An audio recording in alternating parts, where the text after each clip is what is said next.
Good evening, everyone. Welcome to this meeting of the Adults and Health Scrutiny Board. I'm Councillor Alison Martin. I'm chair of the meeting.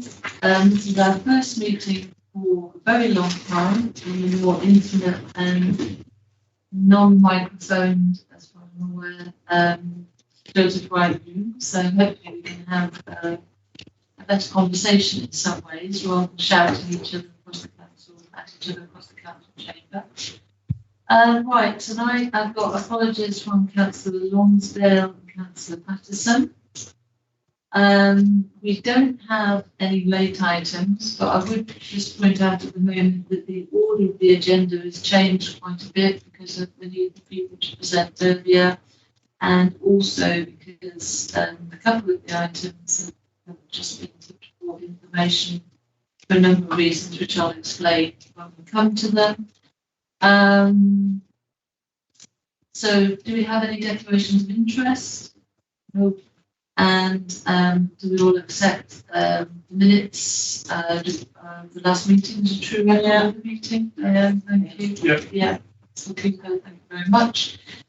Okay, thank you. So we're going to go first of all to the COVID-19 update from the Director of Public Health, Robin Jewis. Now, we have had a COVID-19 update from Robin since last May, and we're always living in hope that it will become defunct or irrelevant.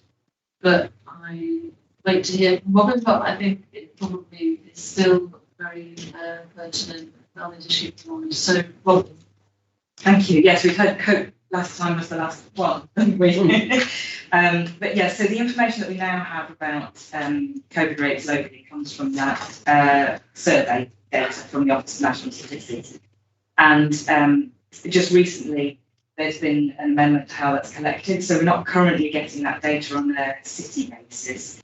We're getting it on an England and then to some level a regional basis as well. But the latest data is from the week ending 17th of September. So the other issue about this data is it's usually a couple of weeks out of date. And that showed that the rate across England was actually increasing and was at a level of 1 in 65 individuals currently positive at that time. And it won't be a surprise in the first couple of weeks of September that we saw an increase in secondary school age children, and then also in the 25 to 49-year-old age group as well. And some of that age group will be the parents of those secondary school age children. The variant that we're currently seeing circulating is BA5, which is the one that we have been seeing circulating through the summer. So it's not a new variant that we're seeing, but it is just a resurgence of that. And what we know from Omicron that we've had the various waves from over this year is that previous infection with an Omicron variant doesn't particularly protect you from being reinfected. We've seen the greatest rates of reinfection since we've had Omicron circulating. So we do anticipate that the rates are going to increase as we move from here into the autumn. It's the time when respiratory viruses tend to spread more easily anyway. The additional concern that we have for this autumn is flu. So we've seen in Australia that the flu wave began quite suddenly and increased quite quickly, and they had relatively high rates of transmission in Australia. So we don't necessarily follow what happens in Australia, but it's every indication that we will probably get a similar wave here. The flu vaccine for this year matches the virus that was circulating in Australia really well, which is good news. But we do know that population levels of immunity against many viruses are low just from the way we protect ourselves. So we do anticipate the flu may be quite significant this year, and the issue is having a flu wave, if the COVID wave comes at the same time, is that infection with both at the same time can be much more serious, as you'd imagine. So both of the vaccination campaigns for COVID and flu are underway, and for both of them, the main groups are the same as we've seen previously in the flu vaccination groups. So over 65, people with long-term health conditions, pregnant women, those in residential care, health and social care workers, and carers. And then we are having an extension of flu and the COVID later on in the autumn. So flu from the 15th of October, COVID we haven't heard when, but later on in the autumn for the 50 to 64-year-olds who are fitting well. But they're coming as a next group, so the most vulnerable group can be targeted. And then with flu, we've also got the vaccination of children, so 2 to 3-year-olds at the GP. And then we've got the campaign, which is in schools up to year 9, so all primary school age children, and then the first 3 years of secondary school. Last year we had all the secondary school children were offered, but that was a special year, in response to COVID. And the programme has been before then to expand the vaccination programme each year by 1 year. So we've reverted to the previous programme that was being carried on. Thank you. Just before I bring anyone else in, I mean, do we have any information on death rates or impact in that case? But for COVID? For health, yes. Or, for COVID. For flu and COVID combined. Yeah. So the latest data for COVID nationally was 300 deaths. We've had, as we've had for some time, an occasional death in a week reported for the city. So 300 for nationally for England. The flu wave that hit Australia was significant in the spread and the level of disease that it caused.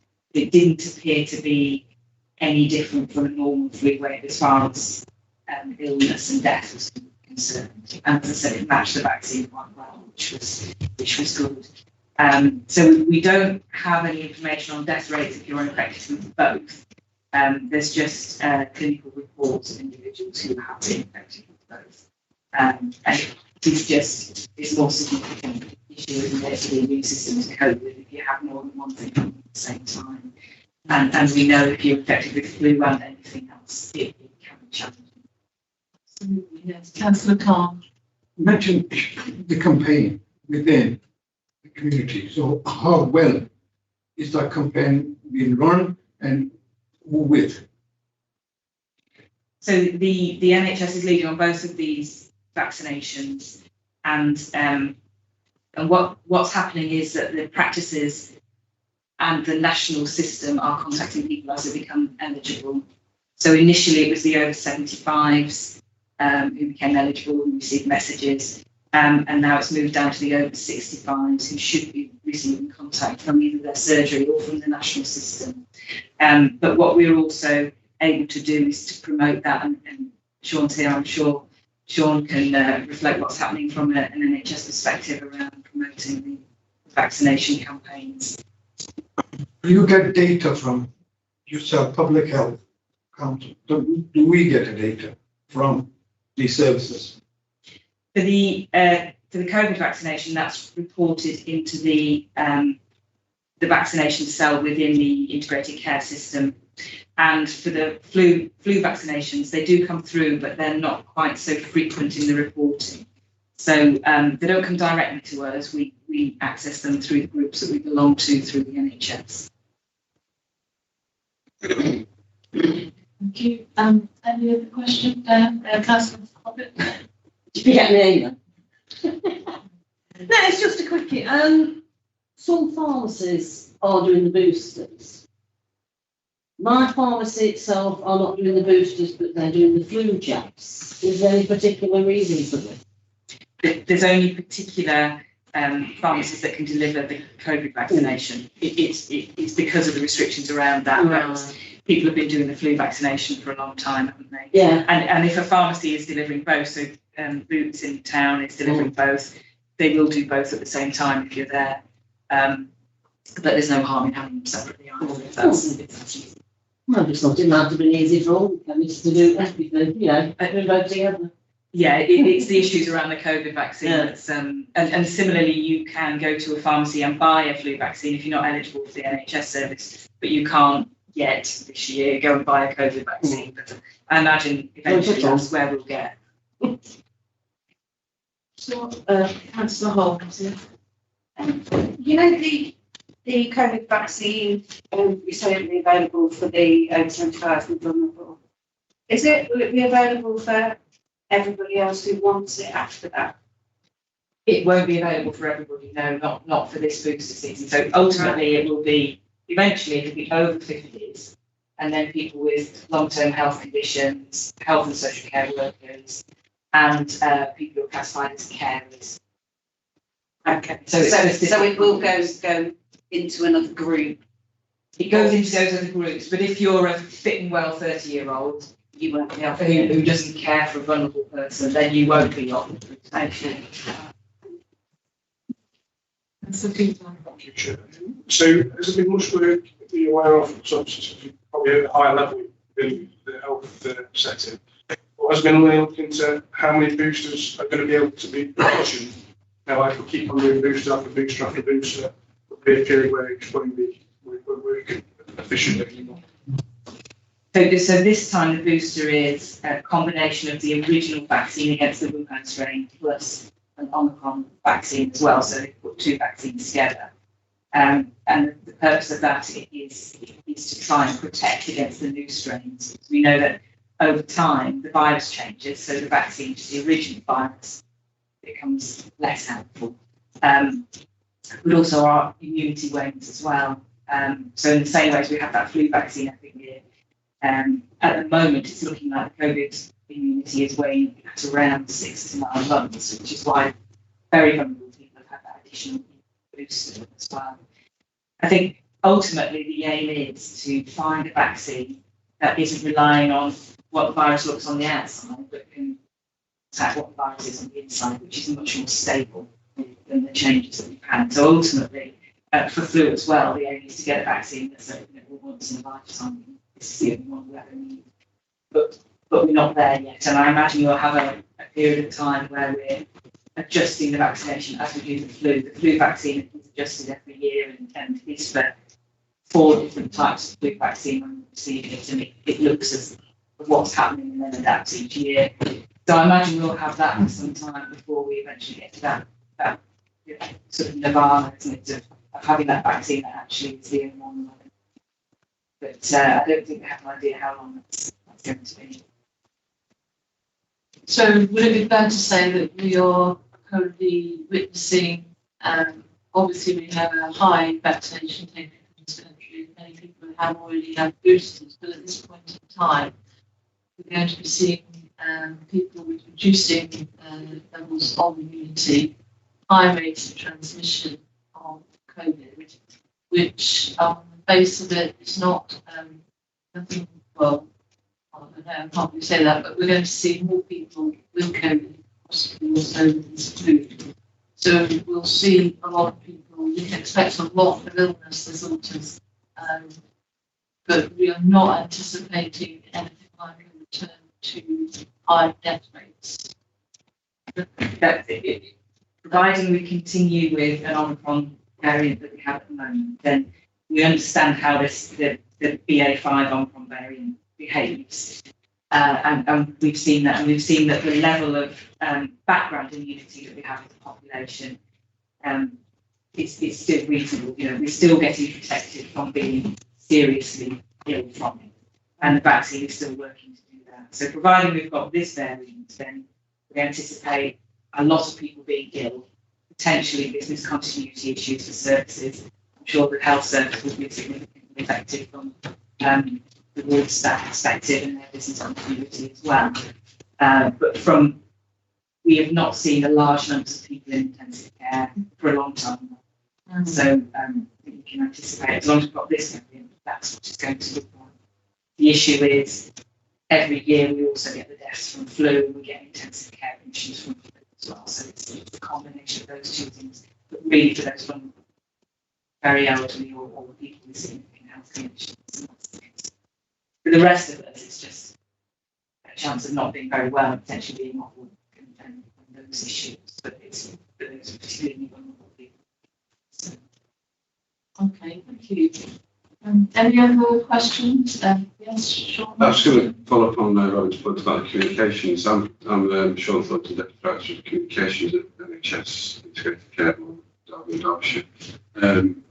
just to say, so as Robin said, there's a kind of direct marketing approach for this from the GP to the patients, and that'll be kind of multiple attempts to encourage people to come forward. But we have got some money to bolster that, if you like, through different channels. So we are looking at plus advertising, media advertising, social media advertising, the usual steps. But I think it's the direct marketing approach is the one, you know, the trusted source from the GPs is the one thing we'll get the most benefit from. But I just wanted to answer that we have got a campaign plan to help support this more widely. Yeah, and I've shared some posts that the council put on their websites and Facebook groups in my ward about the vaccines available to both vulnerable groups and over 75s, just to make people aware. So I think that is always worth doing, because I think, I don't know, I think you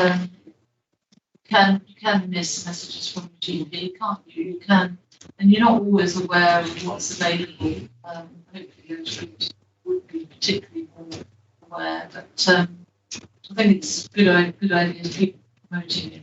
We do link in with the councils, both in the city and the county, in terms of those community kind of links, because the councils have got those, far better than NHS have got them, so we're doing that use of that, so that's shared through the community action guide in all of their contact groups. So yeah, we do that, so obviously free in that sense that we're paying for that.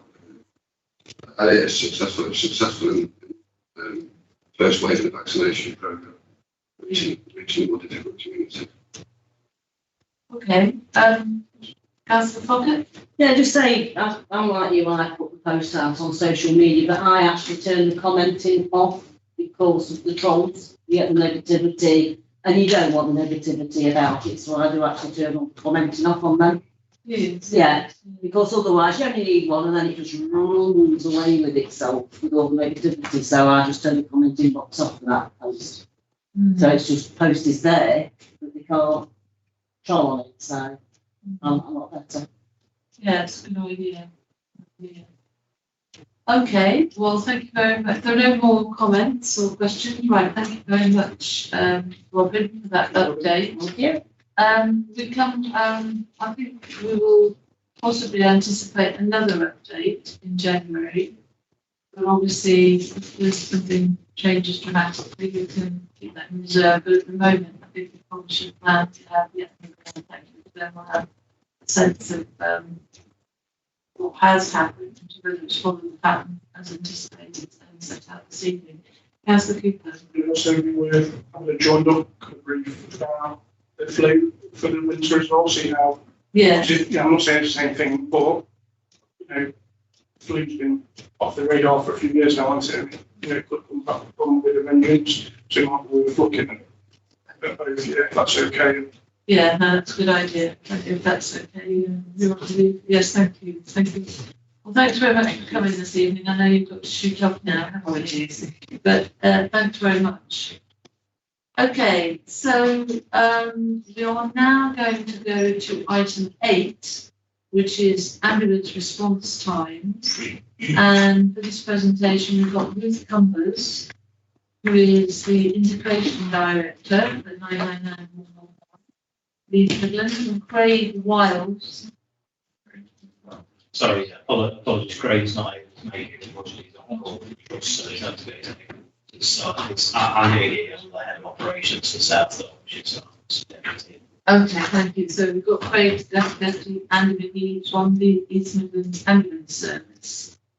Thank you. Thank you. So yes, thanks for asking us to join me today. My name's Ruth Cumbers. I'm not the urgent care, I'm the Integration Director for 111 and 999. So my role is to commission and contract for the ambulance service and 111 service in the East Midlands. So I do that on behalf of all of the ICBs across the East Midlands patch. I'm going to take that you have read the vast majority of the report and taken that in, but I will go through it with you just for some context and then obviously take the questions. So just to start off with, all of the ambulance trusts across the country have response times which are primarily classified as category 1, 2, 3 and 4, and they vary in relation to the acuity of the patient and the acuity of the call. So all of those then have standards that sit within them and performance information with regard to that. category 1, category 2, category 3 report is within the report. As you'll see, there is a lot of challenges for the ambulance service, particularly in the East Midlands area, but that would, I just need to stress that that's no different to any of the other ambulance trusts across the country. So East Midlands Ambulance Service is not outlying in any way in terms of performance. And I purposely will not use the word or describe that as poor performance, because the fact that the standards aren't being met is a representation of lots of challenges, as opposed to that the trust is not trying to meet the standards. And some of those challenges then are actually described in the paper. So the primary reason why we have a delay in response time is because there are multiple handover delays that occur on hospital sites. And again, this is across the whole of the trust, this is nationally, but we're obviously be really specific, and Andy will as well support me in terms of describing the issues that are in Derby and Derbyshire. So what we are seeing now is an increasing demand, not necessarily on the ambulance service, but on the ambulance service. But what the ambulance service has become a lot more skilled in doing is to treat patients in a different way. So they might treat a patient on scene, and they might listen to a patient on a call, and they will give them advice and information over the call. So the number of conveyances that the ambulance service actually undertake is reduced. What we are seeing now is a high acuity of patients that are being conveyed. We've seen a lot more patients that are walking into an emergency department, and so the busier the emergency department, the more likely the crews who turn up there with a patient are going to be delayed outside. And some of the reasons for that, because the number of patients who are being then admitted onto wards has increased, but the length of stay for patients also has increased, and the number of discharges and delayed discharges has increased.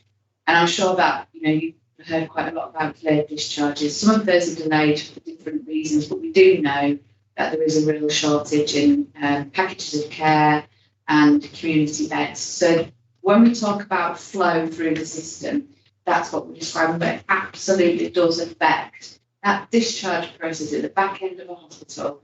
Affects massively the ability for ambulance crews to hand over into an emergency department, which means crews are sitting outside with patients, and they therefore cannot be released to go and see patients in the community.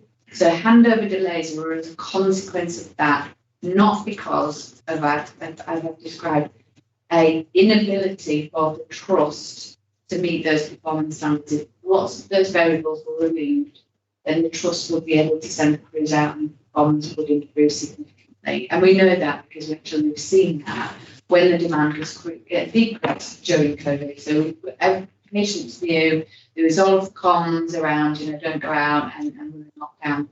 So we know the performance can actually, those standards can be met. So again, just to reiterate, EMAS is not an outlier. This is happening up and down the country. Some of the mitigations that we put in place, unfortunately, don't have the impact that we want them to have.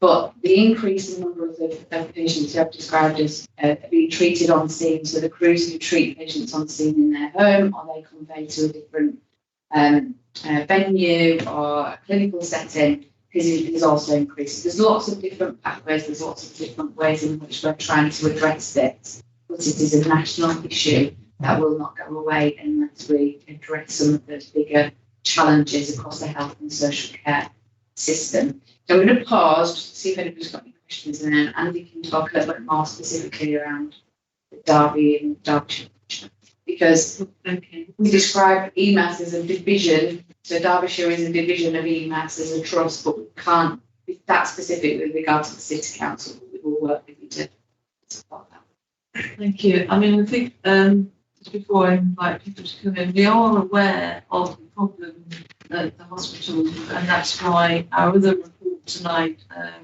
was waiting time for an hospital discharge. We wanted to take both together to try and get an overall view on what's happening, and maybe make recommendations or comments. So we are aware of that.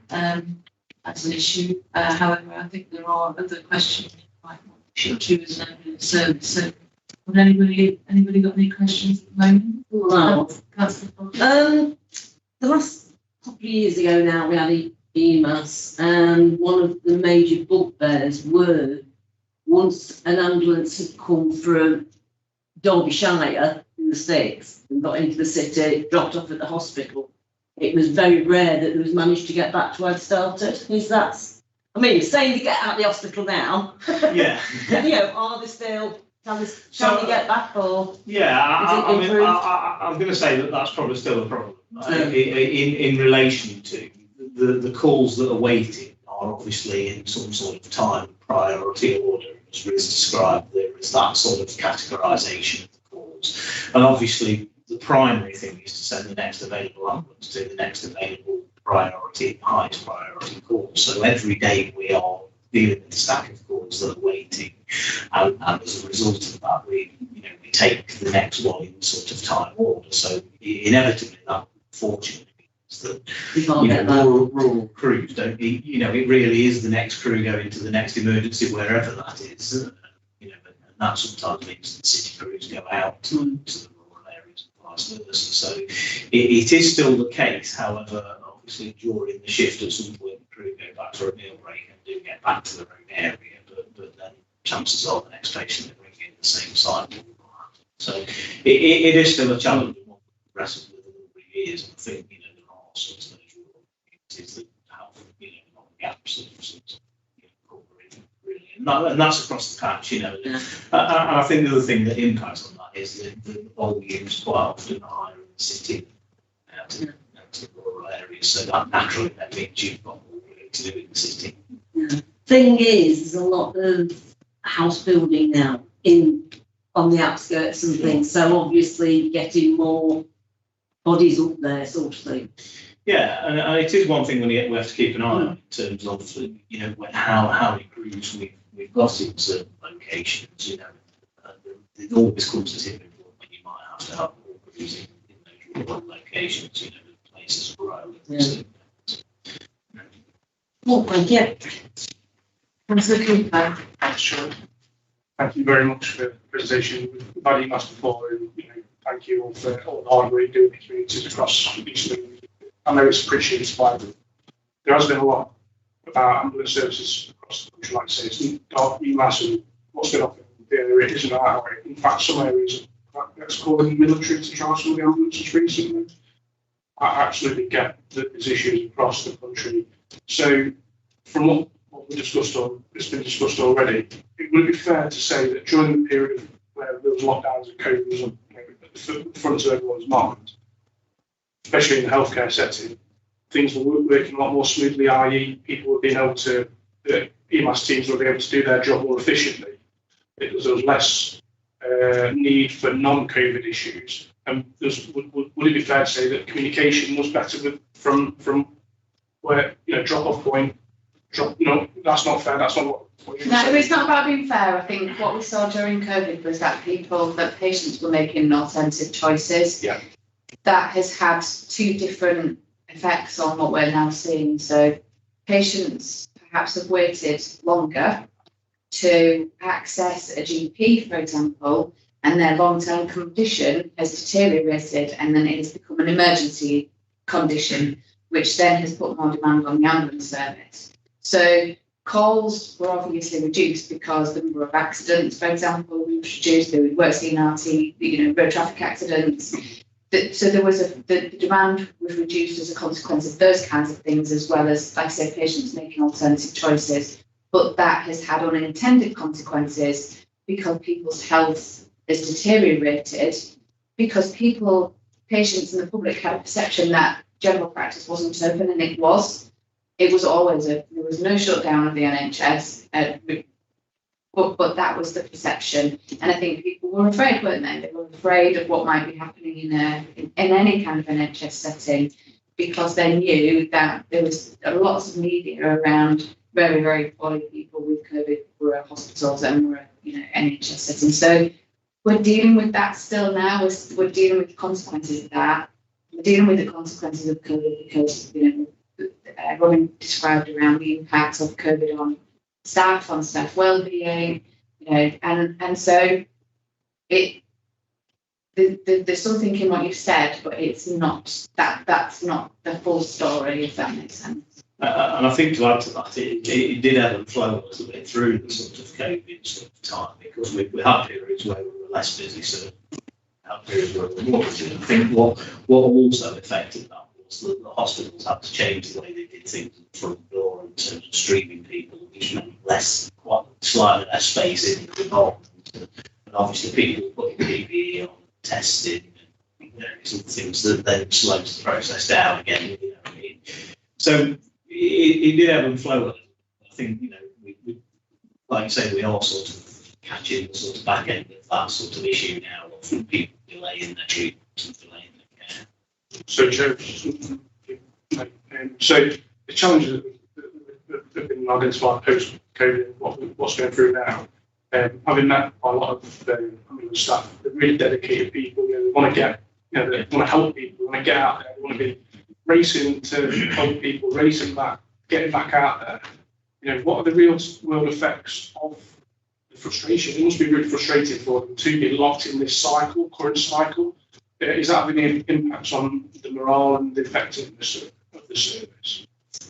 I'd say the honest answer is yes, because I think it does frustrate the staff that they're either dealing with types of calls that perhaps will be dealt with, you know, in terms of primary care settings sometimes, but also that sort of being, like say, not being able to go to the next call because they're with that patient. And I don't think any of them really enjoy being sat outside a hospital, because the aim is to get there and have the patient over to the hospital. But it is about sort of capacity.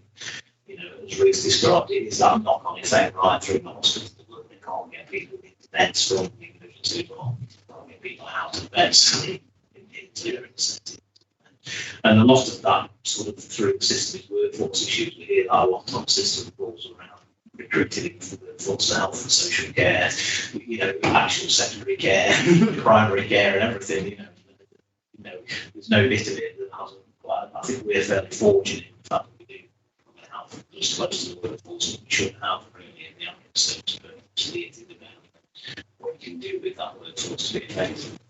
I think it's really important to say as well in relation to the crews. You know, you've got crews who can't hand over at the end of a shift, and they are doing overtime because they have no choice, because they can't hand over a patient. They've already done a 12-hour shift that might have taken an hour for them to commute to their workplace. You know, they could be doing another, you know, long few hours before they then get home, and that then also has an impact on their life. It impacts their own health. But then there's then a period of time, if they're on shift again the next day, that they have to have off, which affects the next shift and the shift patterns. And so there's loads of things that, you know, perhaps we don't take into consideration because we don't know. So I think it's really important as well from that well-being perspective around morale, because, you know, like you described, you know, paramedics and ambulance crews and technicians, they don't come to sit outside of the hospital, they come to be an emergency response and to be sat knowing that there are patients in the community that they can get to, along with, like I said, that kind of very personal impact of not being able to get home and not being able to need Enough tea with the family. Absolutely, yeah, absolutely. So I mean, I'm, as I say, I'll come on to another point in a minute, if I may, but just to stress that we are, I think all of us are, you know, aware of this problem on this call, because we have discussed it previously. As it happens, I was sat with some ambulance crew for several hours in, I think it was late June to early July, with my own mother. It was a very hot evening. She was at the Royal Derby. She'd been taken in, I think they arrived there about 7.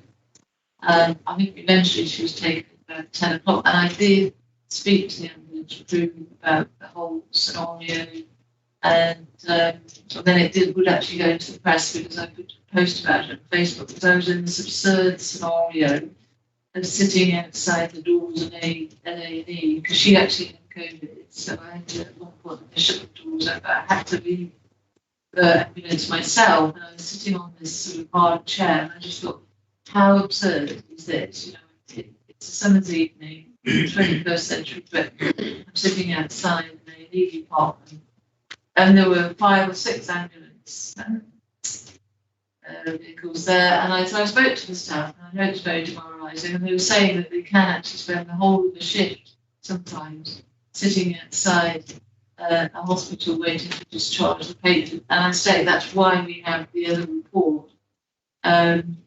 So we know the system is largely broken, I think, and we know it is distressing for the staff. Having said that, when I tried to talk personally, but this is very personal, but when my mother was in the ambulance, she was being very well monitored by the ambulance crew.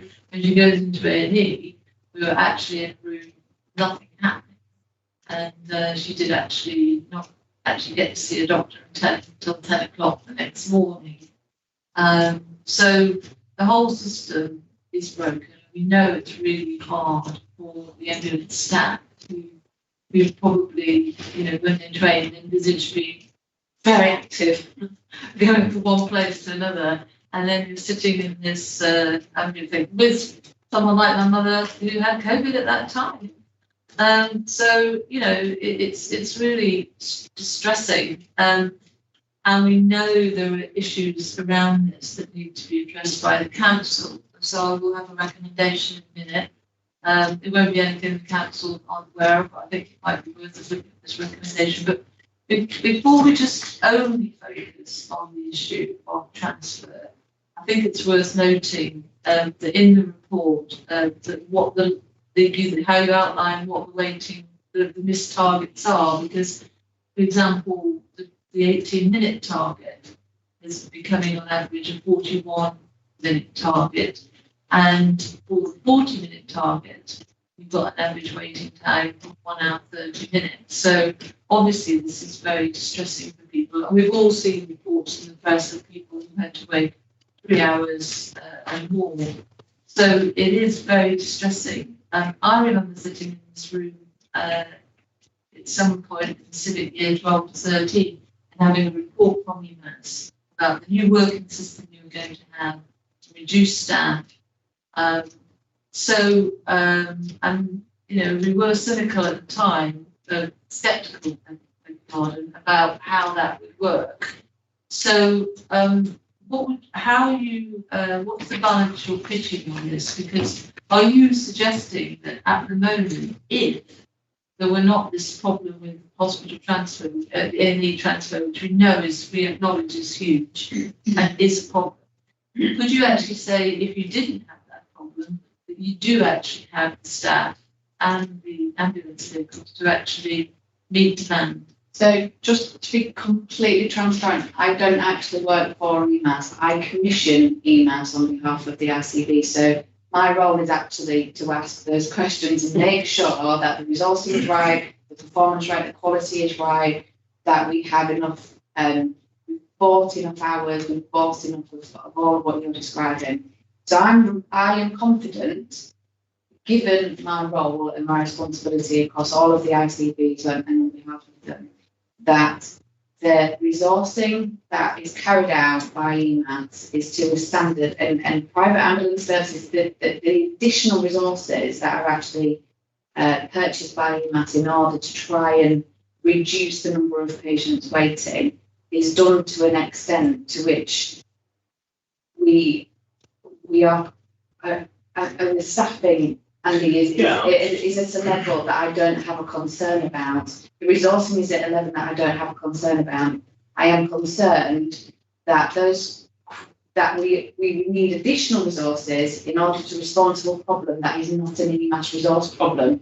It is a problem that EMAS are having to deal with because their crews are held up somewhere that they shouldn't be. So I can say on behalf as a commissioner and somebody who monitors and quality assures the EMAS contracts and how it's delivered, that the resourcing levels are right. The ability for EMAS to respond is affected by variables that are outside of EMAS's control. And so that is across the whole of the system. And from discharge, from length of stay, from the demand that we see in ED, and I know that Dan was going to come today, wasn't he? That's what you described around the other report that would have complemented this one. So we know that there's demand, but some of that is around patient choice as well. We know that patients are walking into the emergency departments when they could have gone to see a GP. There are alternatives, but we also know that we have very, very unwell patients who are very complex. So it's a mix between the two, and we need to encourage a different way of working in a very, very complex system, that actually we need to push more of our resources out into the community so that patients can actually be seen and treated on an urgent basis away from the emergency department. And the emergency department need to be for an emergency, not for all of the other things that we generally see coming in through those doors. So before I bring you in, Councillor Carr, just Andy respond to that. I think the honest answer is, and it's interesting you refer back to 2012, that, you know, over the years, we've constantly reassessed this, we've constantly worked with our commissioners around what our current demand is, what our current sort of resource level is. It's been revised several times over the years in terms of additional investment, and you know, we look at things like call cycle time. So from the time a crew gets an emergency call to the time they call clear for the next emergency call, there's no doubt that is growing, you know, and obviously that affects the ability to do that for a number of reasons that we've sort of touched on. So it sort of tends to skew the figures a little bit. We've not really had normal years for the last 2 to 3 years. We've had the COVID years, you know, so demand sort of, but as a general principle, we see around 3 to 4% growth of the activity each year. So we're always chasing that sort of growth that's organic, but we haven't had that natural growth perhaps for the last couple of years that, you know, in the course. So there always comes a point where we have to reevaluate how many resources we put out and have we got enough of that, and that's where that commissioning is stopped around if it continues to grow like this. So the last time this was done in terms of full assessment on it with the commission was around sort of just before the COVID. Their initial investment came in, we got more crews out, you know, to meet the demand as it was then. You know, on top of that, some of the things that Louise described, we are constantly trying to assess patients in the best way that we can. We do more telephone trial, we do more sort of hear and treat and seeing people and steering people to different sort of things. We're still sort of looking for actively to try and look at pathways to take patients to places other than the emergency department, you know, wherever that's possible. We work with the hospitals and providers around that. We've got the urgent treatment centres in Derby, Eastern, places like that. So it's a constant thing. I don't think we've ever stopped in terms of trying to do that, to answer the question, in terms of managing the demand, do something with it. And the question is always, have you got enough?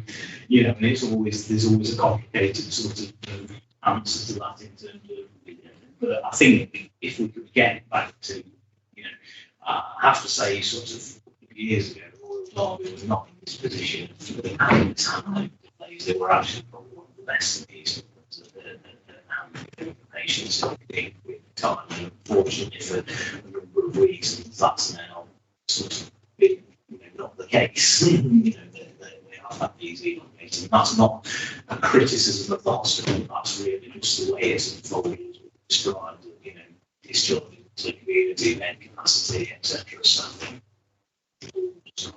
Well, before I bring Councillor Carr in, I would just note that a year last June, we were very critical in this committee of the closure of what was then the London Royal Road rehabilitation wards, which did have to be opened. I would remain critical of that decision. I know that isn't for everybody, and that isn't the whole problem, but I would remain very critical of the idea that we don't need rehabilitation beds in the system, because we really do. And just to let you know that this committee has also had several reports of the problem of GP access. So, Councillor Carr. Just firstly ask a question to yourselves. Why do you feel that accident emergencies get extra busy? What's your opinion? Why?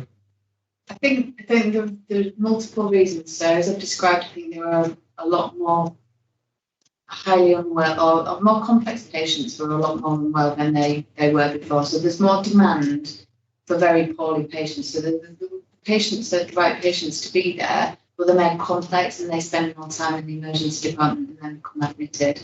When they're being admitted, then they're waiting for a bed before they're admitted onto a ward. We do also see, remain to see a high volume of patients and members that can do walk in to the emergency department when there are alternatives for them to access and to choose to access for different reasons. And that might be the time of year, the time of week, the time of day. Different demographics use the emergency department for different reasons, and we do see that, and we're seeing that more now than we had before in terms of people walking in. You know, what I feel, why this is happening, because GP services, urgent centres, they used to be GP-led, the urgent centres, now they're nurse-led, and these facilities you're talking about, the community, I've been on adult and health for a while, I think I missed 1 year. I think we're talking about that there should be more community-based services. Nothing's happened. Yeah. Okay, we come here and adult health, we talk about it. Actually, practically, nothing is happening. And then GP services, because why patient go to A&E? Because GPs, now the system of GPs have changed a lot. Yeah? Because when you ring a GP, they have certain amount of appointments, you ring them, they don't pick up the phone. The community thinks we are in a very bad condition. They're not professionals, or they're not health professionals. Yeah? So what they do is, instead of putting pressure on A&E, they just go to A&E and get checked out. And when you ring urgent centers, you're going to be on the phone for a while. Yeah. When you do ring them up, they say, "Oh, this is the time you need to go." The communities are not willing to wait, because if they are suffering, obviously the first point of call would be A&E. So they'll go to A&E, and the A&E have all the pressure. So I think the GP services, the urgent centers, they need to be looked into again, because the GPs, you go to them, there's no appointment going to the walk-in center. When they go to the walk-in center, they send them back to the GP. So the community thinks, listen, we're just going to go to put pressure on A&E. So that's why I feel A&E is getting a lot of pressure on. And when these services in the community are going to happen, I don't know, but if they need to happen, they need to happen. Do you want to respond to that, or if it's more really for the report that we haven't had tonight? It's a little bit, yeah. I don't commission urgent treatment centres and urgent care centres. I absolutely hear what you've said, and I'm happy with Sean, I guess, in terms of the comms message to go back and talk to our colleagues about what those comments have been. Thank you. Yeah, we have had 2 reports on GP services and several reports on urgent treatment centres to attach the card committee, and we have spoken privately several times with client meetings. So we know there are multiple problems there, and I think as a consequence of my own personal scenario with my mother, which is only typical of many others in Derby and across the country and across the East Midlands, I did actually speak personally to the acting director of the Royal Derby, who pleaded with me actually to suggest that we do advocate more money going into community services, actually rather than the hospital. I think we know that's a problem. It is really for NHS and just to sort this out, but obviously it's not your direct area of responsibility, is it? I mean, but you're telling us tonight that you are confident as an ambulance service and as a commissioner that you do have the resources to respond appropriately to call outs. It's just the real problem is in the hospitals. But we have the resources if they weren't tied up at the hospitals, yes. So if they could be released, then that would be. Just need some locking, doesn't it? Yeah. Need some jamming. Yeah. But I think, as we've described, I think there's multifaceted issues to unlocking that. Yeah. That sort of goes into the hospital, and perhaps, Councillor Cobb's point is very valid, I think, in terms of, if people can't find an alternative, that ultimately is open 24/7. That's where you're likely to get sort of, at least get seen. However, I wouldn't say it's probably the best experience in going to ED, because I think you probably are waiting for some time. Yeah, and those staff are also doing their best. Yeah. I'm sorry, I was just going to say, it is a well-recognised problem. GP workforce is not, is a challenge now in terms of, that reducing numbers of GPs. It's always been a challenge. Yeah, absolutely. I'm sure it still remains a challenge. I'm not sitting here to defend the GPs, but I think it is a recognised problem. And in one of the things that we're having is we are finding now that GP, we are sort of having paramedics go to the primary care, become part of the primary care workforce, which is a good and bad thing. In some respects, it's a bad thing. Sometimes for us, it doesn't turn out, but it does give some sort of options for practices to see people perhaps more at home and things like that. And it gives the staff a chance to actually do some medical intervention rather than just the ambulance. Councillor Clark. What's the waiting time at the present for the ambulance services? A patient calls out, what's sort of time they take to reach the city? Well, we couldn't say specifically in the city because we don't narrow it down to we do it on the division, which is the whole of Derbyshire, and I'm really reluctant to be that specific because there are so many variables. So that's why the report described what the average wait time is. Because today, for example, Craig was supposed to come. It's an exceptionally busy day across all of EMAS, and I know my colleagues across all of the ICBs, several of those systems have declared a critical incident because the demand is so high. So if I were to describe today what the wait times was, it would not be a reflection of the average wait time because it is so very, very difficult today, and I couldn't describe to you why, but again, it's not specific to Derbyshire. North and North East Lincolnshire are having significant issues as a greater Lincolnshire, so and Leicestershire and Derbyshire today is in a very difficult position, but generally Derbyshire does fare better than some of those other systems, so it is a Midlands-wide issue, and I work with colleagues in the West Midlands as well, and West Midlands ambulance services see a really high demand as well. So there were factors that will affect on different. But I think, as Ruth highlighted in the report, it will depend on which category for. So whenever we take a 999 call, we try to assess the patient on the phone, and obviously one of the things that we very much major on is the category 1, the life-threatening emergency. We can identify something as a life-threatening call. That's the ones that will always get the first response. So although we've got a queue of waiting calls, but the knock-on effect of that is we've seen higher rates of those categories for the last 50 years. We've been a growth in the amount of those calls, simply because people are waiting longer or deteriorating while they're waiting for whatever. So that's our primary focus always, and that's where we put our response cards out and everybody to the next life-threatening calls, and then deal with the other categories of calls. That's the unfortunate thing is within some of those other categories of calls, things like falls and things like that, and we're waiting quite a while, but it's always it is about life-threatening. Yeah, I think Councillor. Yeah, I'm just a little bit amazed that a stroke comes under a category 2, because we all know that the quicker you address a stroke, the better, the outcome is. Yeah. But you got it down, on a category 2. That's national. That's not Yeah. dictated by us. Yeah, That's I know. national category. I'm just surprised that it is of course of all. Yeah. I mean, they put all the stuff out on the TV and Yeah. social media, and then they put it as a category 2. It is the national call set of how it's graded, and it's clinically reviewed periodically, and things that, so that's, it is where those sort of patients sit.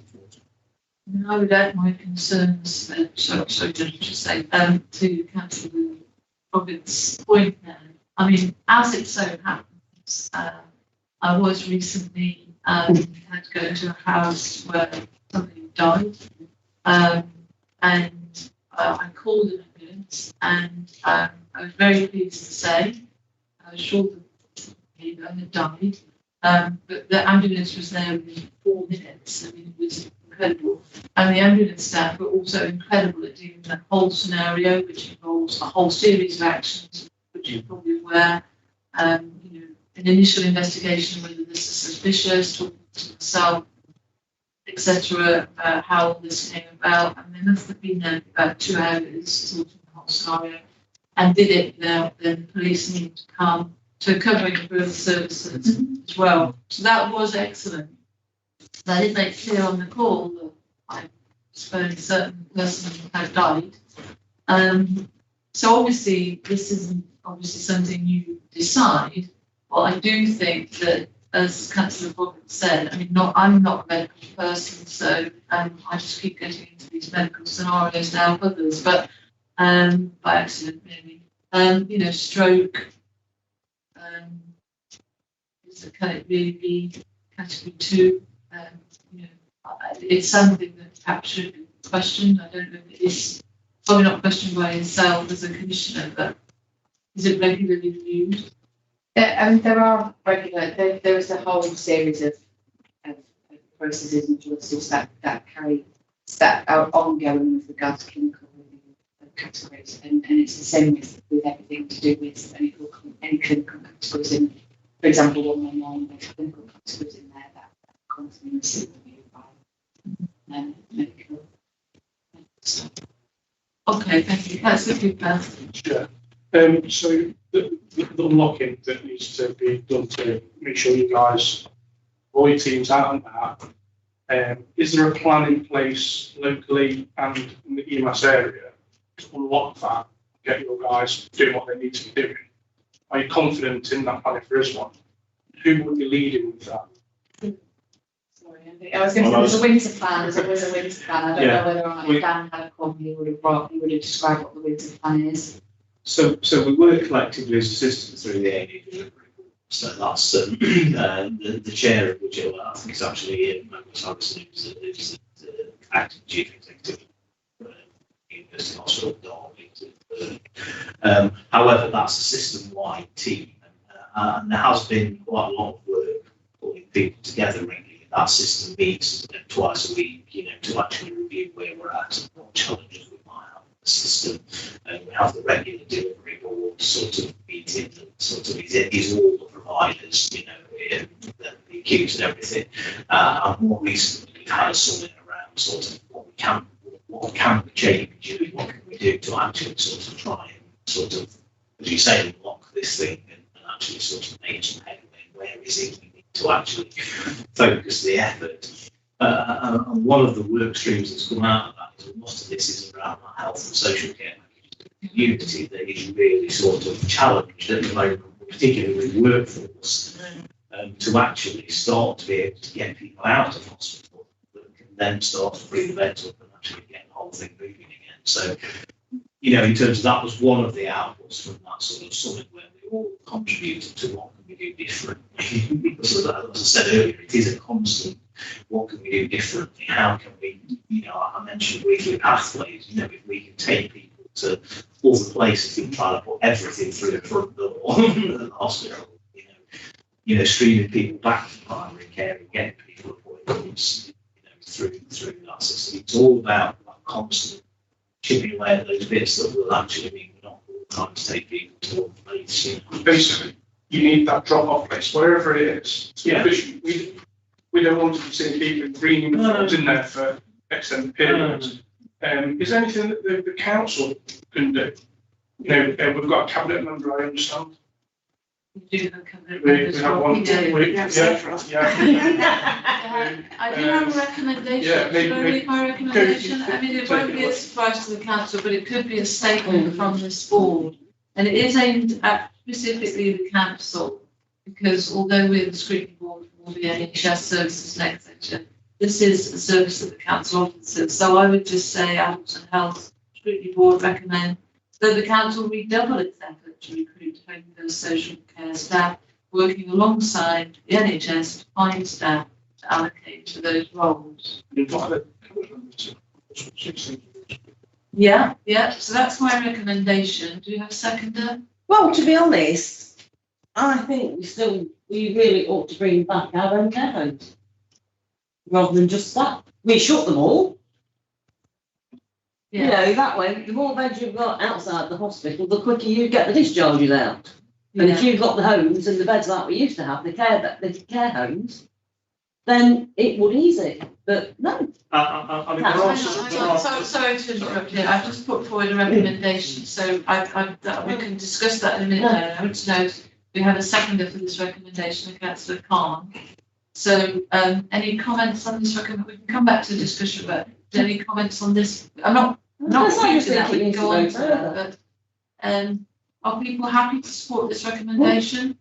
Yeah, thank you. So that's carried then, and we can certainly invite the cabinet member who is Roy Webb to. I mean, I am aware that they have made efforts to recruit staff, and we know that the labour shortages across the system at the moment is good. However, I think it's just a good statement from this board in response to a presentation for the council to do its bit. So did you want to come back on that? Yeah, I was just going to come back on that. I mean, there are a number of partnerships and things. I mean, there are still sort of step-down beds at places like Perth House and places like that that are jointly sort of commissioned across the city. And there are beds that are commissioned within private business. Some was in one of them. You know, so there are lots of things that are done in partnership with the private sector and everything else to actually make sure there are sort of step-down facilities. Now, whether it's in Norfolk, I suppose, is not my area of expertise, I have to say. But, you know, in terms of there are things that, as I said, are constantly looked at. Yeah, I know there are beds in the private care sector, but the thing is, they shut the care homes and now they're pushing them into care in their own homes. But by the time the council have paid for all the adaptations and all that, it has probably been cheaper in the long run to keep the care homes open. We know that they commissioned about 9 beds in Dalby, rehab beds. We had these reports as of the year last year when they decided to permanently close the rehabilitation wards. I mean, actually, we probably ought to.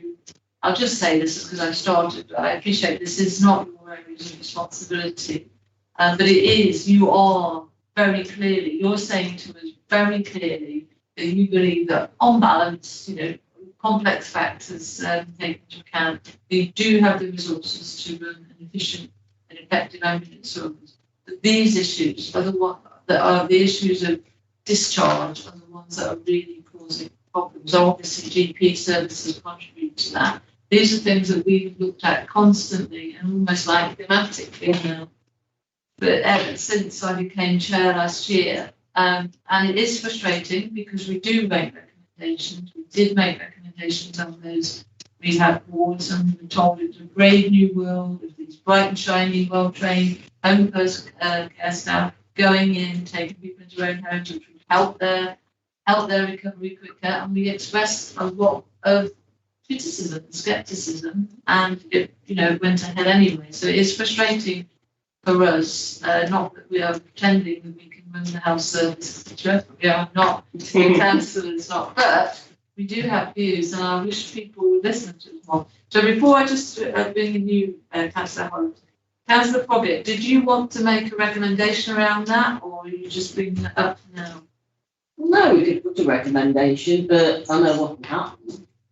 It'll just come down to funding as usual, so.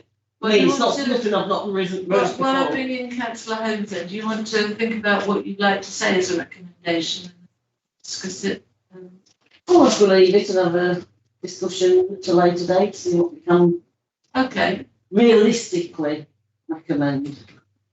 Do you want to think about that the next meeting? Okay. That's a realistic view. Well, something rather than nothing, because we were, the plans were to have no rehab beds in Derby apart from these 9 beds brought in as a, as an afterthought really in these private care homes. So, Councillor Holmes. Yeah, funnily enough, 3 minutes ago, I've just had an email complaining about our local doctors. And I think that is a main contributor to the increase in A&E. Specifically talking from my ward, we've had thousands and thousands of new houses. The GP services have stayed the same. They haven't increased.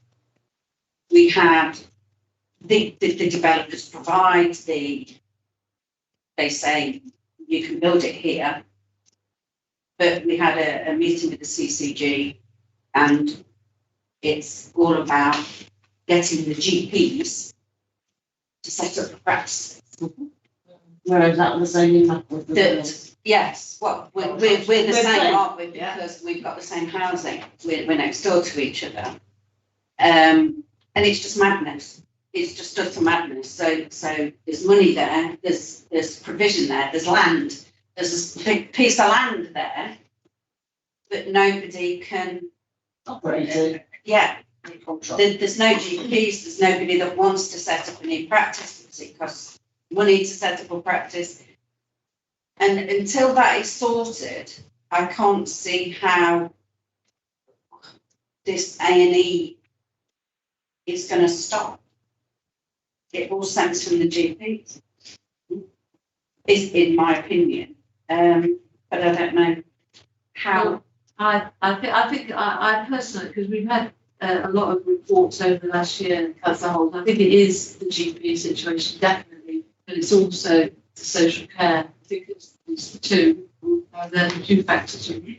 So what I suggest is that, because I know that our two presenters, they can't really respond to us. Well, I wonder where they've come to. It's like down a rabbit hole, isn't it? So I'm going to suggest that we get the GP. We've got just about Councillor, I'll let you come in on your recommendation, but I was also just going to suggest that we invite back yet again Clive Newman. He always comes, but obviously, there's problems about magicking up GPs who haven't been trained. It's 8 years training, but we'll look at that. But Councillor Cooper. Thank you, Chair. I'd like to make a recommendation from the committee to thank all the EMAS staff in the Derby local division for all the hard work, recognise the frustrations that many mums feel, and hope that any plan to unlock them to do their job is successful. Thank you sincerely for all the hard work. Thank you. Yes, we can. That's more of a response to the recommendation, isn't it? But we can take it as a kind of recommendation that can be formally noted. Yeah, I'm happy to second that. Are we all agree with that, Councillor Khan? Yeah. Yeah.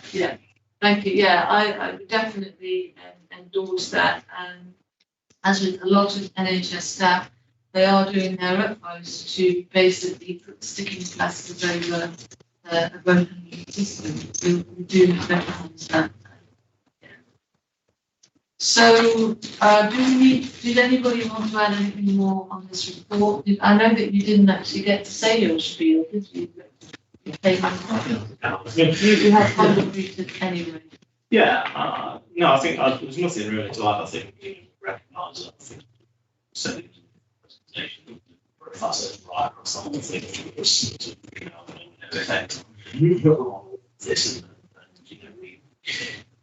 we're reasonably confident that we do have the right things things need to happen. Well, just to be able to do what we need to do then. Okay, thank you. Any more comments or questions on this report? Right then, well, thank you very much for coming to talk to us. It's a very clear picture that you have presented to us. All I can say is that in an effort to help you, we should have this report on waiting times and A&E and hospital discharge. We are making a recommendation to our own council. we will persist with the whole problem of GP services as a group. And, you know, hopefully there will be, I'd like to see some improvement. So hopefully there will be. But thank you very much for your time. Thank you. Thanks. Thank you. Right, so now we're moving back, if you like, to item 5, which is quite interesting report brought to us by the NHS on people and communities strategic approach to engagement 22 to 23. And Sean Thornton from the Dolby and Derbyshire CCG has come to present. Thank you. Thank you very much. Now from the ICB rather than CCD. Well, I thought that as I read it, so I thought you pronounce it to change it at that point.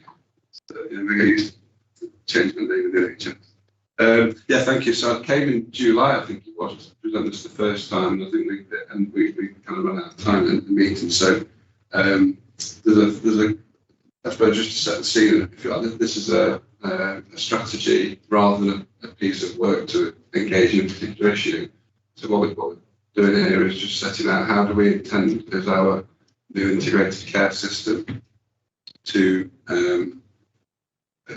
bring together the way that we engage and communicate with our citizens on matters around service transformation, service change, health improvement, all those sorts of things. So don't expect to see something in this that says we're doing this project and we're going to engage in this way. It's a strategy, if you see what I mean. So just to set that scene, we had to as part of the establishment of the Integrated Care Board in July, one of the key documents for submission to establish that organisation was this engagement strategy, which is, I think, is great actually because it shows alongside other things like constitution, it showed that this is taken very seriously with the way the NHS is constructed, and we've taken the opportunity to make this a kind of system-wide, joint care Derbyshire system-wide strategy rather than just being the NHS. So that's the kind of context. So I'm kind of bringing it as a for information really, and I suppose a part assurance just to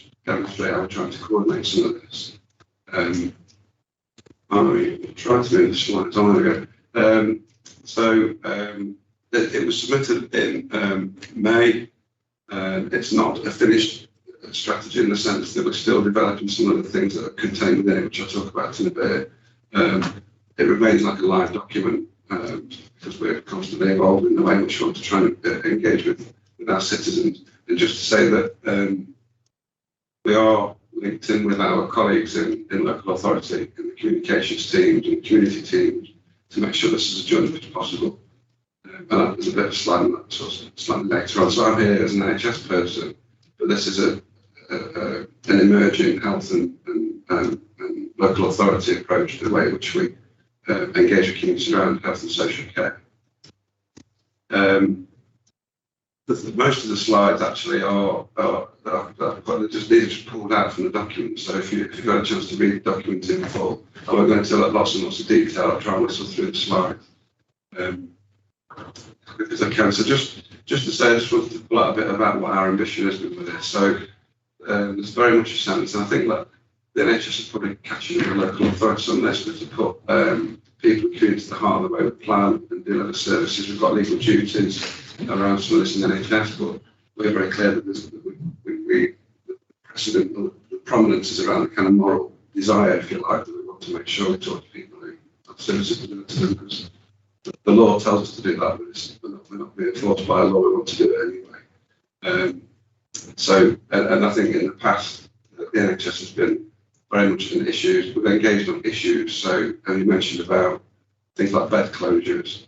And I was going to say in the last discussion actually, but that decision about closing those beds hasn't yet been formally made permanently, so just don't. But I haven't been reopened either. No, but maybe ask for an update. Well, we have another update. Yes, thank you. We need to engage with the population on the model around community service and care. So I just wanted to sort of follow it for the record. Should we get Sean, should we take questions afterwards, Councillor Khan?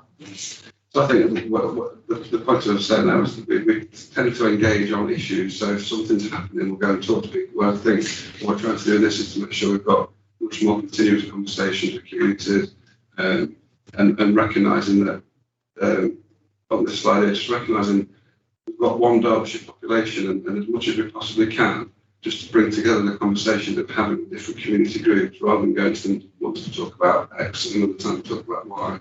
And we can be much better at reducing kind of over the survey and reducing that kind of consultation fatigue that residents might get.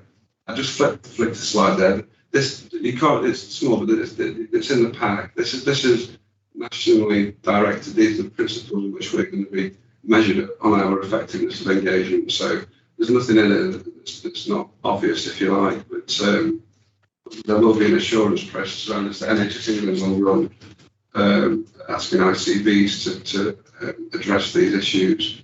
And we feel like when we saw these in national guidance, we felt they're already kind of, these are things that we're already working through. And we could match our work to a lot of these principles, but they don't say anything really that you would expect to see when we're talking about community engagement. I'm just going to try and flick quickly. I'm not going to dwell. There's stuff in the pack about the frameworks we're trying to put in place. One of the key things just to flag is we've established what we call our public partnership committee, which is trying to understand and deliver and oversee the delivery of this kind of strategy. What we're very clear on that is that that's kind of very NHS heavy at the minute, and we're very keen to get strengthened local authority representation at that committee. But whilst it's currently reporting into the Integrated Care Board, which is obviously an NHS organisation, we want to move it more into the space of being reporting into the Integrated Care Partnership, which it's all new architecture, it's a little bit boring, but that's where the local authority, health and social care, NHS come together. So it can't just be engagement about NHS, it's got to be an engagement about broad health and social care services. So one of our kind of key actions is strengthening local authority representation on the committee. I'm just going to flick through just to kind of assure as well that we've developed this in conjunction with local authorities, with Health Watch Derby,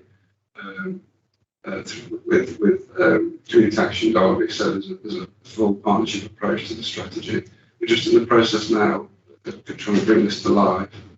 We're asked through legislation, the government's asked all of our integrated care systems to develop integrated care strategies, which Councillor Beck brief you on if he comes to talk other things. He's very much he's the co-chair of the Integrated Care Partnership. So during autumn and winter and beyond, we are going to be developing this integrated care strategy, and actually that will mobilise a lot of the elements we talk about here about engaging with communities, about what the communities need and want. Try not to replicate conversations that have already taken place before, build on what we know, but just understand where there might be some gaps. So, and the group taking forward that engagement approach includes Community Action Derby, Health Watch Derby, the NHS, local authorities, and other representatives from the voluntary sector. And there's a slide there about our strengths and areas for development. I'm hopefully got a chance to read those, and I'll pause there. All right, thank you very much. Yes, because they are. I have actually read through this, but it is quite. There's a lot of information in there. Councillor Khan. So, have you got a time scale for all this? Well, I think, as I've said, quite a lot of the stuff that's referred to in the frameworks exists. We spent where there was a sort of in NHS terms, we weren't really able to do a lot of engagement during the COVID period, so we spent quite a lot of time developing some of the elements that are talked about in the documents of the Citizens Panel, our online engagement platform. And I think we've got quite a good infrastructure now. So as we develop the integrated care strategy through the autumn and into winter and into next year, then this will be kind of utilising a lot of these for that purpose, to see the community engagement. I think whilst this is for information piece, I think it would be really good if we could come back to describe how we've taken that forward, how have we engaged with the population development to our strategy. And that would, sorry, to the clarity, the timescale would be what, in a year's time? No, so we have to make an initial submission to NHS England on that strategy by the end of the year. So it's now 4th of October, so we're very clear that's not going to be a full and final strategy. So we're beginning the engagement work between now and Christmas without carrying into next year. So I think I gathered you've got a meeting in January, so we could definitely bring an update back to that meeting on where that's got to. So my follow-up question is, I think with previous community involvement projects, which leads from, say, us here in the council, from area coordinators, social subscribers, now this, so how well all that has the impact with these others where you have had monitoring reports and the surveys, and this is another project similar. So it's the impact on the ground that I would be interested in making a difference. Absolutely. So what, hopefully to assure you, we've set up what we call our Insight Partnership, which has a big grant again, but in there is the collection of all that type of community information. So we're not going to go and ask those sorts of things and seek that kind of intelligence again, where we've got those reports and that information already. There are colleagues from within Derby City Council in that Insights group who will feed that information in. So this isn't replacing that. It's not separate to that. It hopefully sits alongside that and builds on what we already know. So that's one of our goals, is not to replicate anything that's already in place. And I think, like I said, we're very clear that those kind of relationships on the ground are much, much, much stronger than anything the NHS has got. And we will be daft if we weren't linking that in and taking advantage of that. If that answers the question. Are you trying to ask what value is this plan going to have? I'm trying to ask, I think, because we've got social subscribers out there, yeah. Social subscribers are based in certain surgeries that will take pressure off. We talked about pressure on A&E, urgent centres and all that. So you must be aware of that. That's what the social subscriber work for. And social subscribers were located in a surgery where they take pressure off GP, so they can signpost and refer people. So my question is the social subscribers, because obviously to signpost to services out there, is some of the services available there? How is that pressure being reduced? Well, I don't. You won't be able to answer that because you don't commission them. I suppose the purpose of this strategy is to understand the needs and desires and the opinions of local people. So what we need to be better at is capturing the intelligence that social prescribers get from their clients and their population, and feeding that into the decision-making process. So that insights group we've spoken about will seek to do exactly that. So the knowledge the social prescribers have got from their communities, we need to make sure that's. Sorry about that. I'm a councillor, also I'm a community worker. I've been a community worker for 30 years, so that's why I continue to work with people like social subscribers, area coordinators. Yeah. So I've been working with them. So one of the points I would ask, Sean, if I may, thank you for what you said so far, and so following on from that, is that this is a very extensive document, and you obviously already have some areas of information field that you have people contact. They're kind of I do think local authorities should be involved in these processes, obviously, because we know that it's a joint care system that we need, and we know that at the moment it's the problems that the council have got to some extent, recruiting staff, that it's causing them. So we know it's all circular, and it's either an upward or downward spiral. So I think that's all very valid, but I think that we do talk here about trying to engage more, address priorities, addressing health inequalities, and also engaging more, say, with the veteran communities.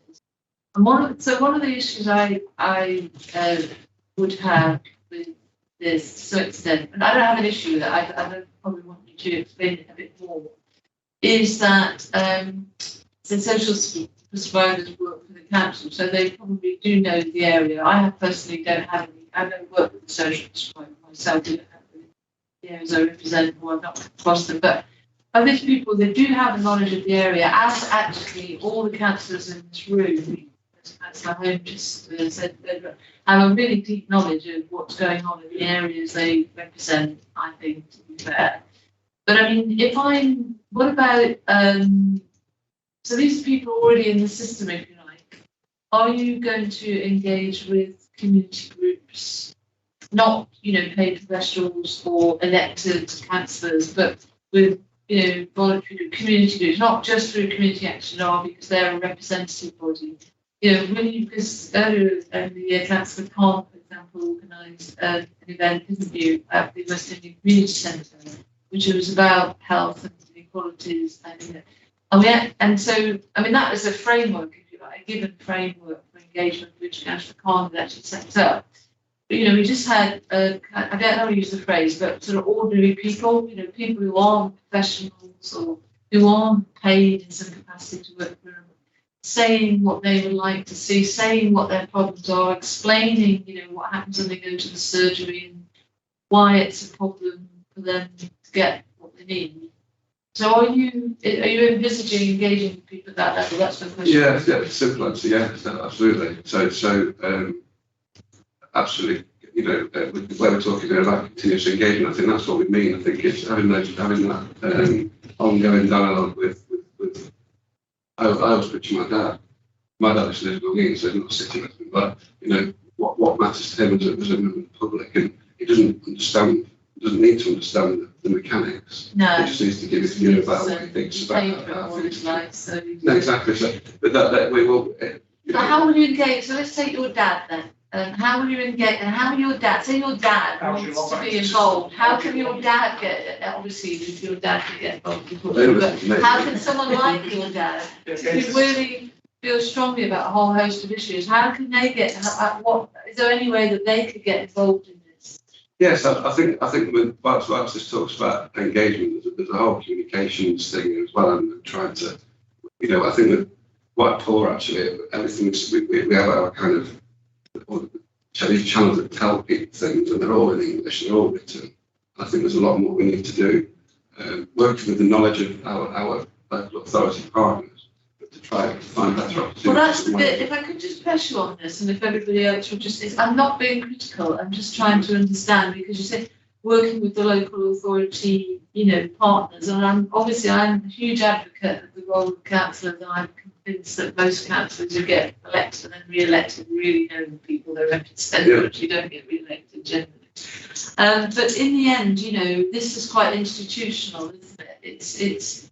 Are you somebody like your dad who wants to get? Is there a way he could talk? Is there a way he can join this partnership you're talking about, the public partnership committee? Ultimately, yeah. I mean, there are quite a range of things that people can get involved with. So we've got things like the practice participation groups for GP surgery. They already exist, don't they? Yeah, we've got the citizens panel which we've set up, which is a database that people can join. And also we need to promote that in itself, but that's something that can join, and people can tell us the issues they're interested in. We can then send out relevant information and surveys and just to see their views on a particular topic. Okay, so that sounds good, but bear with me, because I'm sorry, but is someone like that going to be able to sit on some of these bodies, or will they just be responding to surveys? No, I mean, I'm thinking of the Public Partnership Committee. So currently, and we need to renew the membership on this, but we do have lay members on that committee. There are currently 3 on there. We did originally have 8, but through sort of attrition and the system trying to work out what it's going to be doing in the future, we do still have 3. So they're one is a former councillor, but 2 of them are guilty then, guilty. Sorry, carry on. 2 are from PPG, and previously I think that thinking of the other members there, that one of them was just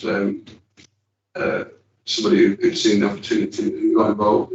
Okay, so my final point on this one would be then, thank you. So where would you see this opportunity? As a lay person, how would you find out about it? And where would you see it? Well, I think it's probably can't, you know, can't reach absolutely everybody, but we do try to maximise the way we use the PPGs as they exist and use it almost like a sort of cascade approach, trying to make sure people share information as far and wide as we can. We don't currently fund anything that goes into every home, if you know what I mean, to put that opportunity in front. No, but if somebody obviously has come along, I mean, would that be through their GP surgery or? Oh yeah.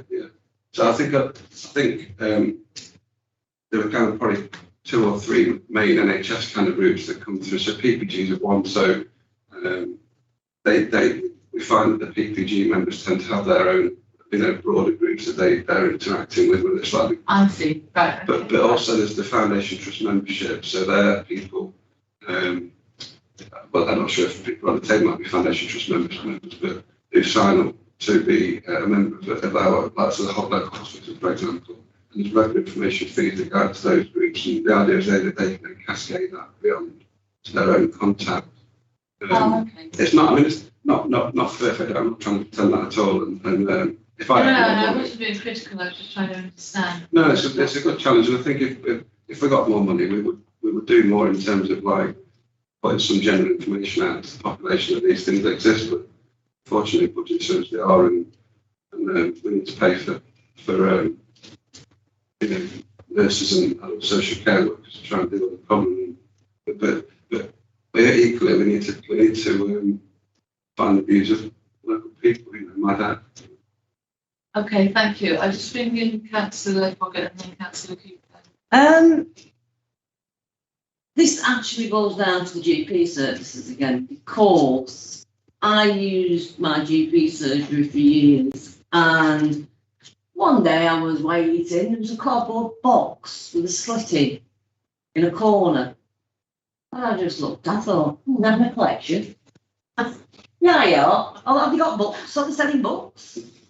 So I actually got up and had a look, and there was a little, it was about smaller than that, and it just says PPG, didn't say what it was, PPG. Please fill in one of the forms to say how you're rating this surgery. There was no forms, there was no pen, it was just a box. And I've had surgeries, and I joined the PPG. My God, I've seen paint dry come. You know, yeah. It was basically, the people who were on it were, well, when can I get an appointment? It was all me, not out in, you know, whatever is supposed to be happening in PPGs. So I think the GP surgeries, I mean, we all know there's nothing to do with NHS, the beast themselves, basically, GP services. But I really think if you're going to pull this plan together and you want the PPGs to, you know, go with you, the GPs need to push these sort of groups more, because I'm sure there's other community groups that have got papers on the walls in GP surgeries, but they're just tucked away out of the way. There's nothing actually in your face. Yeah. No. Practices are contracted to have a PPG. Yes, it's a cardboard box. There's a great variation in how successful they are in doing that, to be diplomatic about it. But one of the things we've spoken about, we haven't got a chance to get to it yet, but is the kind of trying to be diplomatic, the sort of demographics of who goes to PPG meetings. And I don't think they're representative of the practice population, so there's work to be done there with the practices. And it's just, you know, that's definitely something that we've understood we need to do more about. I think it's another stick to beat practices with when we're trying to sort the things, but it's really important, and that does tend to be the sort of grassroots, if you like. Not that it's right that it is, but that tends to be sort of grassroots, the way we engage around some NHS service changes, for example. But if that's not the right population, if it doesn't represent the population, then we kind of get enough on the run before it starts. So it's very important. We'll get to it. Okay, thank you. Councillor Cooper. Thank you, Sean. I find it interesting that the government have legislated for this kind of plan or this kind of structure to be considered and put forward. And that sort of stuff. One of the things I usually find is they're usually quite far behind trends. You know, it takes such a long time to keep up with what's going on in the real world. So, for example, you know, the legal highs, if you remember that back in the day, you know, there's legislation on to be caught up about the legal highs at the time. Legislation around e-scooters, for example, also vaping as well. You know, there's a lot of stuff around those issues that either in the past took time to catch up or in the process now. So just bear with me. A lady in my constituency, my ward, raised issues about underage people consuming vaping products, the disposable vape pens. This was a long time ago. And though I personally had seen some people vaping, obviously, you know, not going to rip out their hands, but you know, you do become aware of it. This was a long time ago. I saw recently an article on the BBC talking about the dangers of nicotine use, and it actually being put up in recent times by many young people taking up vaping without ever smoking cigarettes. Yeah, I saw that. Discuss this. One of the things that you've discussed, Sean, is about recognising trends and all that kind of stuff, and it comes into what you're saying as well, Councillor. Fine. So along the lines of, if that resident, that constituent said to me those months ago, the story, and I had somewhere for them to say, well, actually, I get what you're saying, but I'm not really the right person to speak to. These guys are pulling up this plan, they're wanting to engage with the community. Could I signpost it to you guys? Would you be able to easily interface their concerns? There were legitimate concerns back then.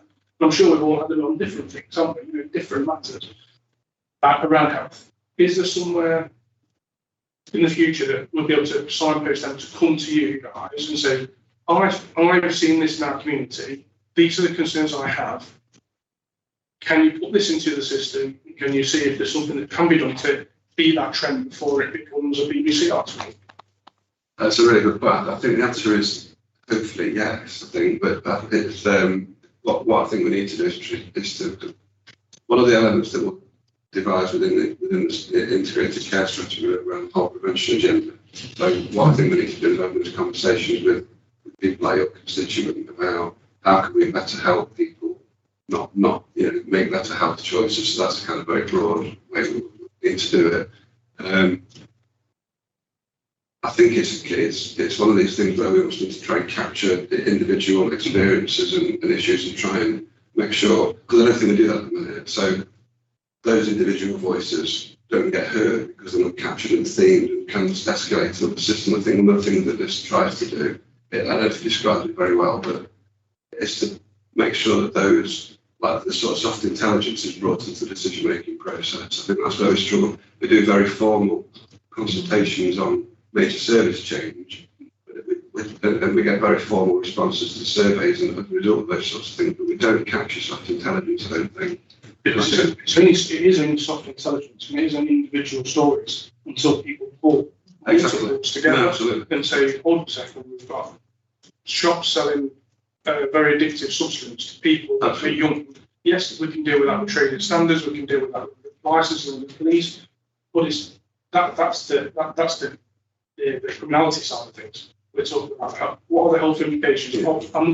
I'm sorry to harp on that, but it's just a recent thing, and health inequalities and those sorts of things. Whichever group it is, it's not just happened. It takes a long time, and if you guys in this plan can pull in all those individual strands, put it into the system, because reading about the young girl on the BBC article, she said that she has panic attacks if she hasn't got a vape stick in her hand to go to bed. That is a health problem. That's a serious health problem. And if it's happening to one person, I must admit, I vape. If I can't find a vape pen, I'm like scrambling around. And when I read that, I used to. When I go down to the last 2 cigarettes, I start stressing. But when it comes to young people, less young people are smoking than now vaping. That's the trend. And this is these are what I'm talking about, Sean. You know, I really, really want you guys to be able to capture, especially among young people, because it happens so relatively quickly, these issues. And then they become an issue. I think there's a conversation about as well with our colleagues in public health about that as well, and how do we capture those things. But I suppose one thing the NHS isn't particularly great at either, and I think this could be a way of getting better into this, is engaging with people, actually, just generally. We go back to the PPG conversations and demographics of that. It tends to be a certain demographic that we talk to because they show the interest. But that you very rarely see anybody under the age of, I use my age, under the age of 47. No, try a bit older. I felt young. I'll leave you to say that, but I'm a PPG, so there is a thing about how are we seeking engagement with people more generally. And if that's about vaping or it's about sexual health or whatever, then I think we could do. Well, there is a massive conversation. Well, there is a huge conversation about these things on social media. Yeah. Young people are having these conversations. You know, whether they'd actually want to come in a room like this. I think I'm slightly mindful Sorry, of the I'm time. sorry. It's I think you're spot on, Councillor Cooper, and I think this is very much the situation that perhaps, particularly when you're talking about health inequalities or certain ethnic groups or certain age groups, or they aren't going to be talking to these kind of formal frameworks at all, probably, and yet you only have to get, you don't have to necessarily be part of that culture yourself, but you only have to, I think of some particular scenarios I deal with as a counsellor, where we go to a couple of meetings, even after a few meetings, it's clear to me what patterns of behaviour are happening, you know, and I'm sure everybody in this room knows people in their ward, you know, whether it's the pattern of 2 bottles of wine a night in Wicklow because of Two bottles of vodka and that. That's just them. Well, exactly, you know, exactly, and all of us probably. But you know, there are these things going on, and obviously, so there is this business about just it's kind of obvious when you're engaging with these people, but if they're not engaging with you and not feeling back about what health problems they're creating themselves or being created, or however you want to put that, then so I think that is a challenge, and I guess you recognise that. That's, I suppose the way I've talked about with my team at a basis that we tend to, metaphorically talking, we kind of tend to set up shop and expect people to come to us. We need to start to go to the places where these people are much more often, and the local authorities, you know, pave the way on that. We need to be. Well, I think I'm just mindful of time. That's all. But I think hopefully, you know, we're a good start for you as well. Because I think Councillor Khan has done work in this area, haven't you? Actually bringing people from organisations, but just, you know, people who are not very formally involved, bringing them together. And so hopefully, you know, you'll always engage with that, and then all the councillors know very specific issues in their ward, which would be particular to the resident in their ward. I'm not suggesting that we become the main conduit, but I'm just saying that, well, I'm not sure what the answer is really, but hopefully if you come back in January, you'll be able to report to us on some of this, but always bear in mind, I don't know, I hope I can say this on behalf of all of us, that we are one conduit. I'm not going to talk about particular issues that I can think of in my own ward that might be so particular to a very small group in a public meeting. Because we all might feel that a bit, but we might be, because it may be a bit sensitive to those people. But I'm sure many councillors would be also quite happy to give more detail. Okay, thank you very much. If that's helpful. But Yeah, absolutely. Yeah. We do get quite a lot of casework through that. So, I'm presuming I don't think.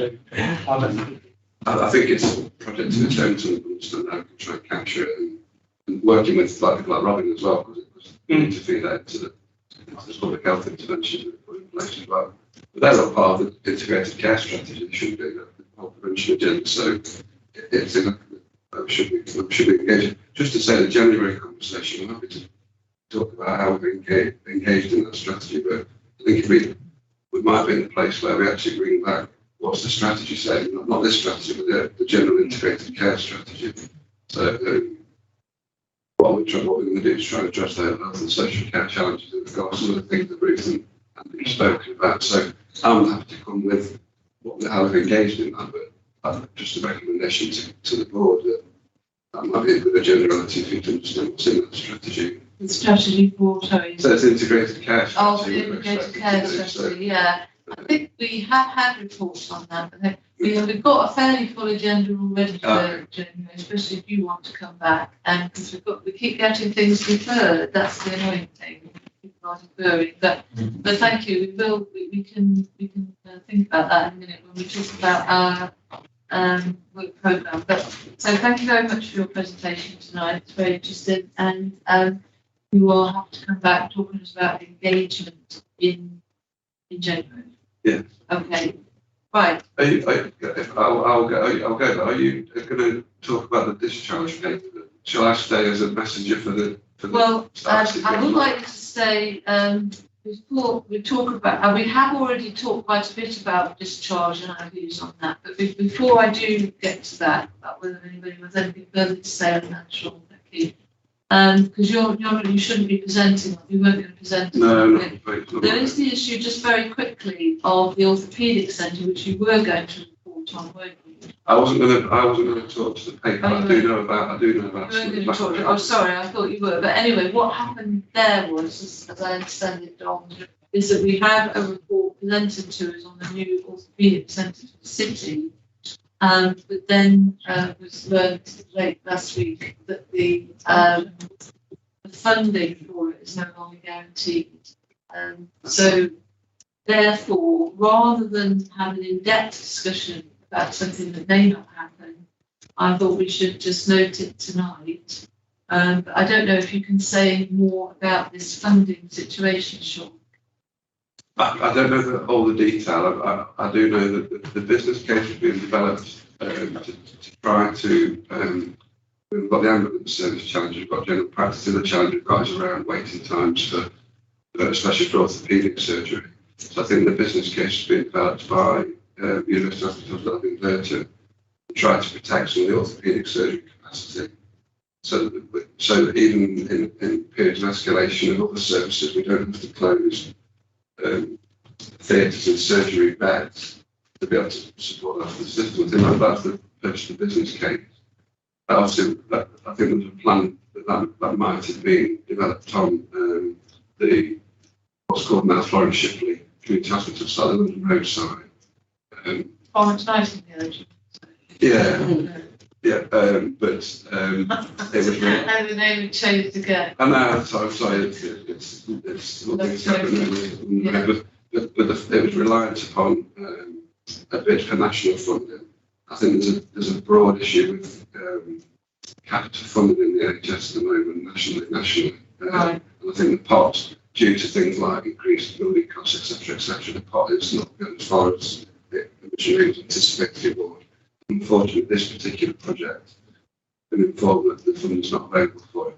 The business case isn't quite finished yet, but they are doing the work to finish the business case and continue to bid for capital funding. All right, so this current pot of funding is not going to happen. It's just not available, but they are hoping to find funding. Yeah, so the business case will be ready to go. Every time there's a round that comes again for negotiating for capital funding, we'll go for this. Okay, I believe. Thank you. So does anybody else want to make any comments on that? Councillor Boggan? Yeah, basically, is it like a bid and a tender for the funding to put this orthopaedic into place? It's not a tender as such. We have to make some applications for capital funding for NHS England. So the first step is to get approval on the funding request, and then once we get the funding secured, we then get a certain time frame through which then to go and procure architects, builders, etc., and implement the project. So this is safe in the NHS hands, or could a private company come in and just put an orthopaedic place in? Would that be acceptable to everybody? No, I mean we do have independent sector surgery providers. If you don't get the funding, would that be an alternative for? Well, I mean the capital costs. I'm probably talking off expertise here, so I need to be a little bit careful. But the capital costs obviously wouldn't be so necessary. We do purchase procedures from the private sector. It's one of the things NHS do. I don't know. I'd have to rely on. Okay, well, I think, all right, I think we don't have enough information on that.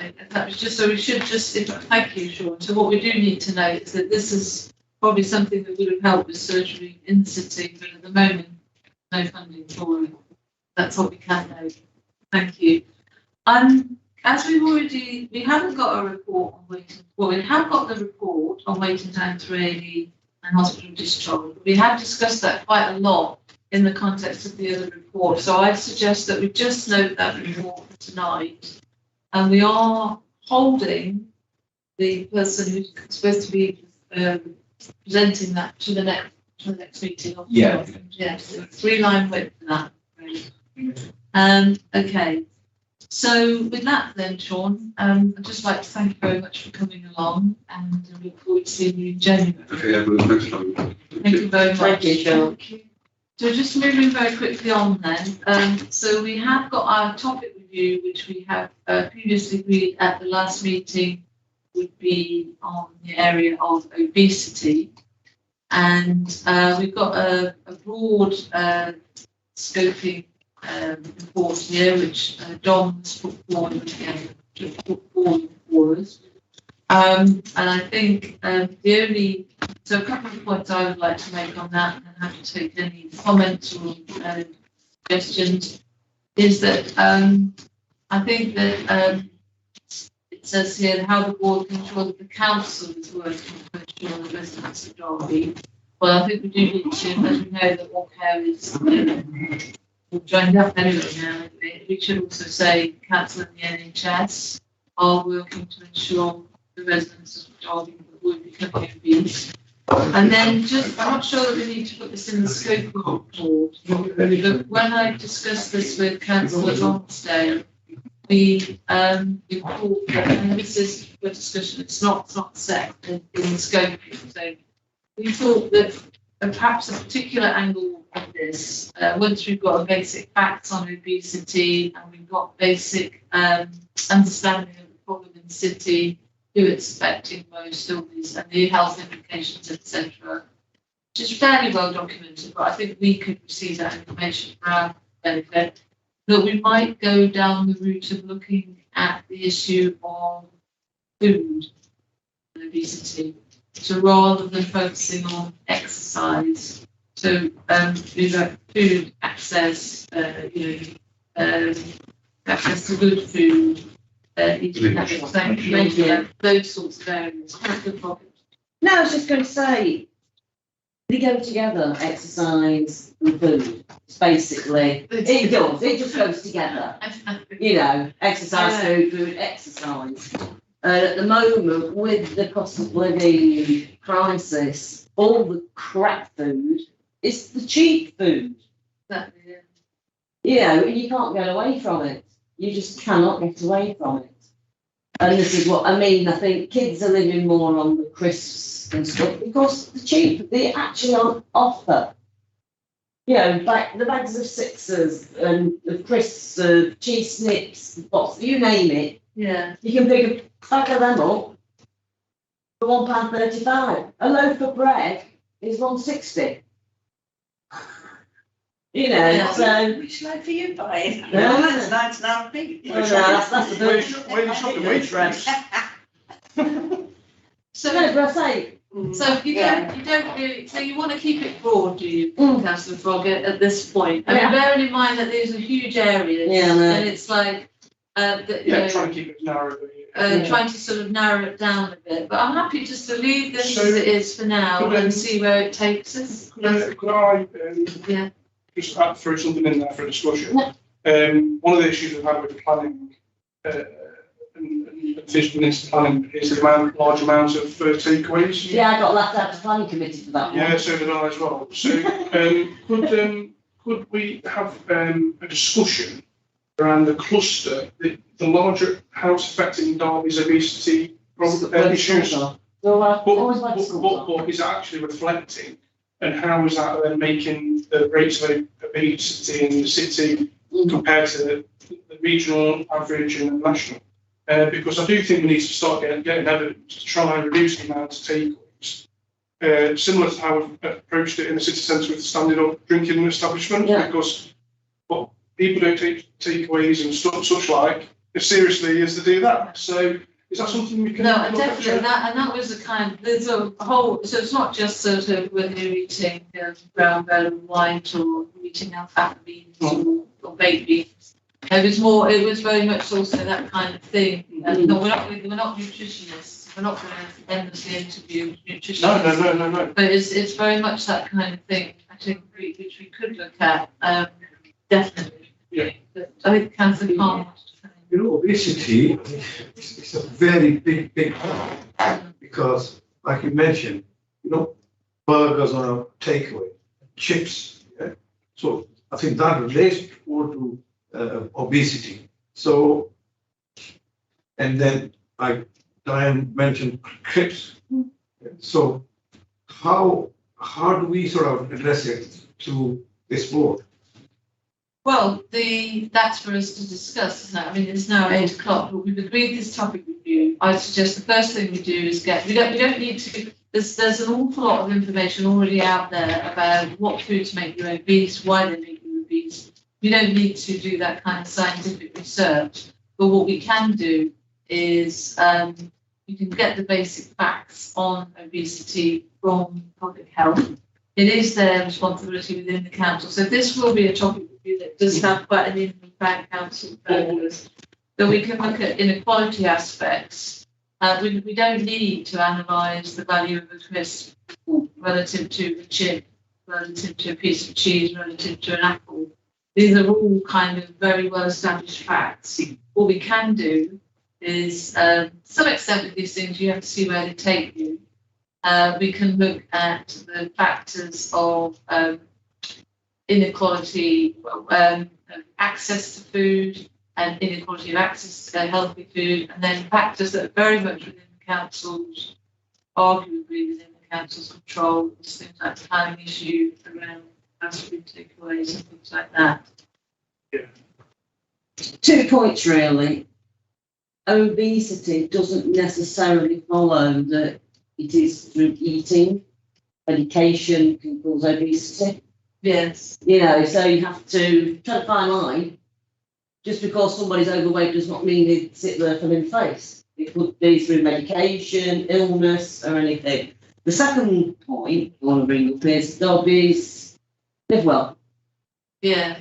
Yeah, I'd be interested to know how many access points there are to live well, how many staff we have at Live Well, and how many have gone from when it first came into play. Because I don't think Live Well is a very big department anymore. No. I really don't, and it Okay, needs to be. we'll get the Live Well service to talk to us. Yeah. We'll try and get some information, because public health already hold quite a lot of this information. Yeah. It's not like we're looking into areas that are unknown, but what we can do for our purposes is get the kind of broad picture. We're not going to endlessly be applying all the causes as obesity, agree, but for the sake of trying to give it a narrower focus, which suggested food, but if that's not what we want to do right now, we'll keep it open, because we know that there are lots of causes of obesity, and some people are obese and not actually eating very much, so there's a lot of, so this is what we need to get, what public health already know, what they're doing about it, and then we can focus on Live Well and some of these other areas and other developments in the city to do with food, like this smart park thing, and other factors. And if people don't want to, we won't narrow it down too much at this stage then, but we'll bear in mind that we can't look at every facet of obesity. No, absolutely. Is everybody happy with that? But yeah, I would definitely advise the committee to go down angles where we can get value from how the council can actually make differences. Absolutely. And I think Live Well is the way to go. Yeah, okay. So is everybody happy with that for now? Yeah. It kind of, these things tend to evolve, they're a bit organic, you can't, so that's You might put something like that as well, maybe conversations around the care system, and things that we found out as well. Absolutely. All that sort of stuff, so you stay away, Martin. Yeah, no, absolutely. And I think the justification for this is that it is the biggest health problem we have. Isn't there a recent report that the UK is now one of the most overweight countries in the world? Yeah, we still don't beat America. Yeah, other than America. But I think the fact that the issue is this is not an individual problem. It's No. a social problem and a system problem and a food industry problem. And I think It's also put pressure on the premise. NHS. It's not, Exactly. the care system. There's a lot of issues to talk about. There are, and we won't be able to cover them all, but we'll keep the remit as it is for now, the scope thanks, Don, as it is for now. And thank you, Don, for putting that together. And very quickly then, because it's now 4 minutes, actually my watch is a bit slow, 3 minutes past 8.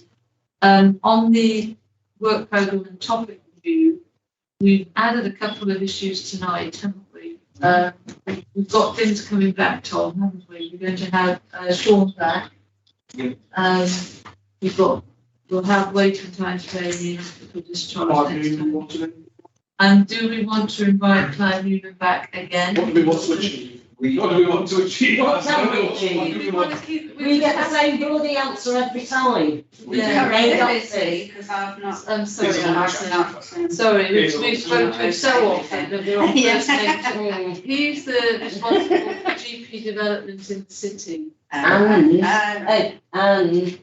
to help Chair. Okay, actually, Don was quite rightly just reminded me, we already have that on the agenda for January. I'm sure we presented some strategy to recruit people from outside the UK to come as GPs. I'd be interested to find out. Was that GPs or dentists? That was dentists when they said we've been training. I think with last meeting, I think was it, which board was it? Was it that adult health board in the council chambers? I think we picked on these points that we need to be looking broader for GPs. So if the GPs here saying self-funded, private business, so we need to compete. I think broader colleagues saying, no, it's more pressure, this, but somewhere we have to get these services going and have to compete. If it's in a business, then why not? Yeah, well, we can, that's right. So we can talk about that with Clive. How's when he comes again in January, which we already have that update on the agenda. And the other thing we picked up tonight, what was that? Sean is going to come back with. Sean. The London Road or the London Road, yes. Or I'm sure. Well, Sean, it was reopening as a proper hospital again. Could we also have an update on the London Road rehabilitation? We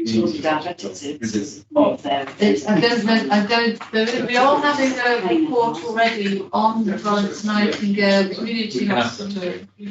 But that's in January, but that's not specifically on the rehab bed, so we'll ask them.